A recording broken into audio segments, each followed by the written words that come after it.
Préparez-vous à une Coupe du Monde à 64 dans 6 pays et sur 3 continents. C'est un délire pour l'édition du centenaire de cette compétition qu'on connaît bien. Et si j'en parle aujourd'hui, c'est que le média anglais The Athletic nous annonce que la FIFA est proche de boucler définitivement ça et qu'on se dirige tout droit vers ce petit désastre. Alors quand je parle de désastre, c'est pas forcément pour le modèle à 64 pays. Alors évidemment, ça fait un peu l'école des fans, tout le monde est qualifié, tout le monde va participer, c'est formidable.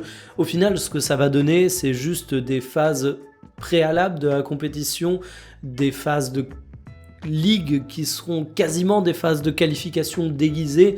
Ça fera peut-être un peu moins de densité en termes de qualité des matchs, mais on va pouvoir s'en relever. Donc pour moi, le vrai scandale de cette Coupe du Monde, c'est surtout le fait que ça se déroule sur 3 continents.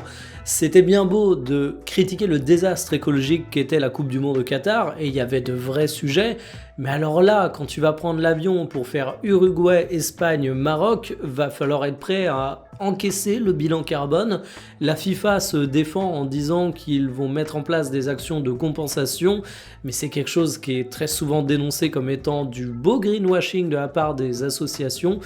Donc on verra ce que ça donne, mais moi cette Coupe du Monde, je me dis qu'elle va de plus en plus loin dans la caricature de ce qu'on critique aujourd'hui sur le foot moderne, le foot business, parce qu'évidemment le fait de mettre 64 pays, c'est davantage pour des questions politiques que la beauté du sport, et le fait de faire sur 3 continents, ça montre bien que t'en as rien à faire de l'écologie malgré les actes de compensation.